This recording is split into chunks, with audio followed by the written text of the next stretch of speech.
Hey, so I'm here with the new president of BCIT, Dr. Jeff Zabudsky. Jeff, thank you so much for joining me here today to ask you a couple questions. Thank you, Tchadas. It's great to be here with you. Thank you. Yeah, absolutely. Okay, so I first want to just get started and learn a little bit more about you. You just moved here from the Kingdom of Bahrain, where you were the provost of the American University of Bahrain. What about BCIT and this role brought you back to Canada? Well, the vast majority of my career has been in Canada and all across Canada, the East Coast and Alberta, Manitoba, now happily Vancouver. So I have been all across Canada, but I'd always wanted the opportunity to spend some time in a different part of the world and just to experience what it's like to live somewhere else. I think what's so critically important about BCIT is its strong, incredible connection to the world of industry, to the employer marketplace.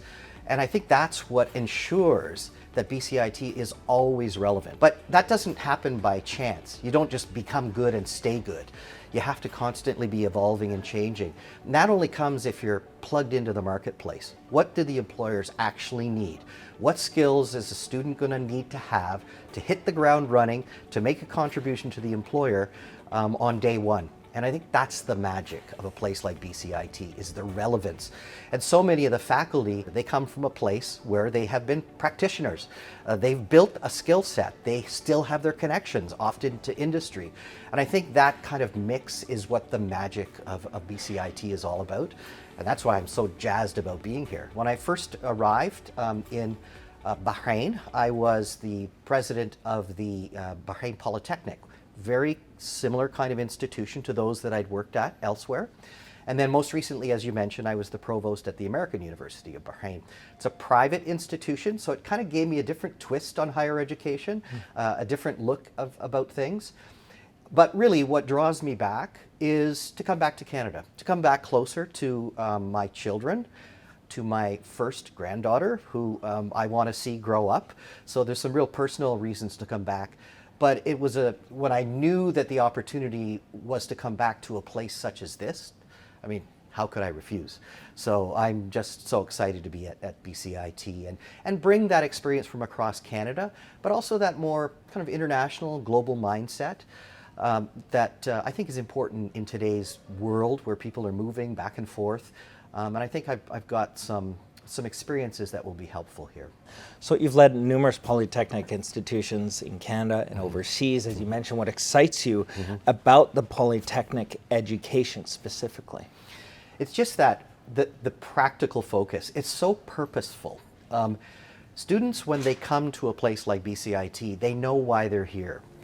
And I think I get a sense when students come to BCIT, it's because they're passionate about something. And they're going to get the skills that they need to lead them into the start of an exciting career. And I think what's also really exciting, particularly in this part of the world, is there's a very youthful population, particularly young Indigenous people.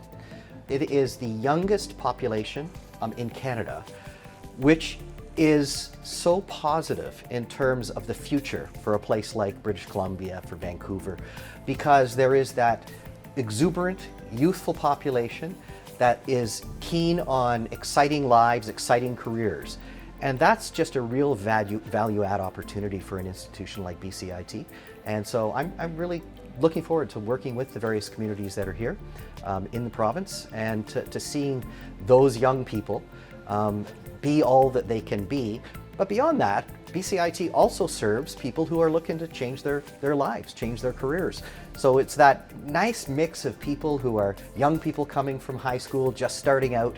But then there's also that population that says, you know what, I need to do something else with my life.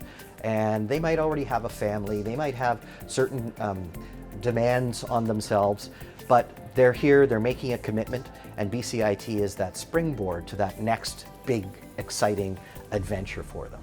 You know, you bring a wealth of experience to the polytechnic field, and I want to talk to you a bit about what do you foresee some of the opportunities that are ahead for some post-secondary students in Canada and BCIT specifically. Sure, yeah, no, I've been so fortunate over the course of my career to have largely worked in the polytechnic sector, applied education, purposeful education, and I see such a bright future for particularly that component of higher education in Canada, because you hear constantly about the the issues of skill shortages and the need for growth of the economy, the need for skilled people. And there's no better place than a polytechnic, and in particular BCIT, to be able to serve that need for the community. And I'm really excited particularly to read about the BC budget and the particular focus on skills development. I mean, that's just music to our ears at BCIT because that's our wheelhouse. That's actually what we're all about.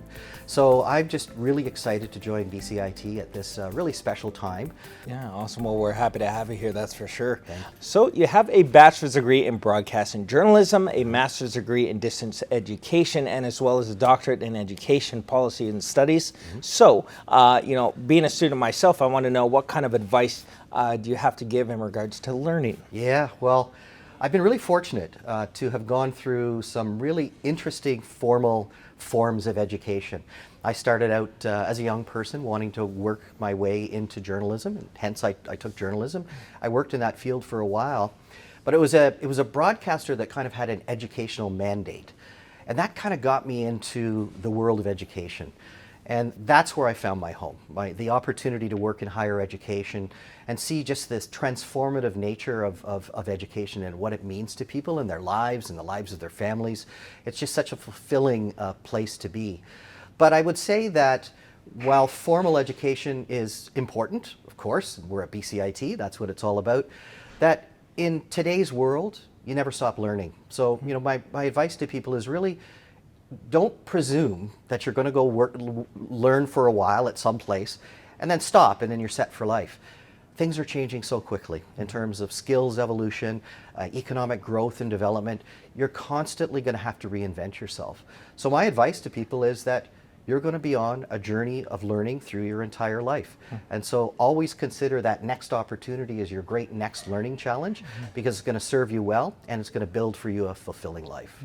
Awesome. Can you tell me a bit about yourself a bit more? So the BCIT community wants to know a bit about you or something that's not on your resume, like a hobby you're really looking forward to maybe doing or partaking when you get here in Vancouver. Just learning a bit more about yourself. Yeah, I'm kind of, I love city living, so I'm kind of an urban person. And so to be in an amazing, cosmopolitan, diverse city such as Vancouver is going to be pretty cool. But I also grew up in a very small northern community in northern Ontario. So I have a real love for the outdoors as well. So while I love the city, I love to escape the city as well. And so one of the things I'm really looking forward to is climbing up those mountains over there, and because I love hiking. I like to be outside. So those are things that I'm going to really enjoy. So I love the outdoor part. I love the city part. So that's why Vancouver is going to be perfect for me. Fantastic. Can you tell me what kind of music do you like? I am a fan of all brands and types of music. I really am. I'm a musician myself. I actually play the piano, and so I grew up around music, singing in choirs. So but I also enjoy popular music. But I think my real love of music really came to be when I discovered jazz. I really enjoy both traditional and more modern jazz. The radio station that I first worked at had a jazz component to it. So one of my favorite artists is right from here in BC, Diana Krall, who's a really well-known jazz artist and a wonderful pianist.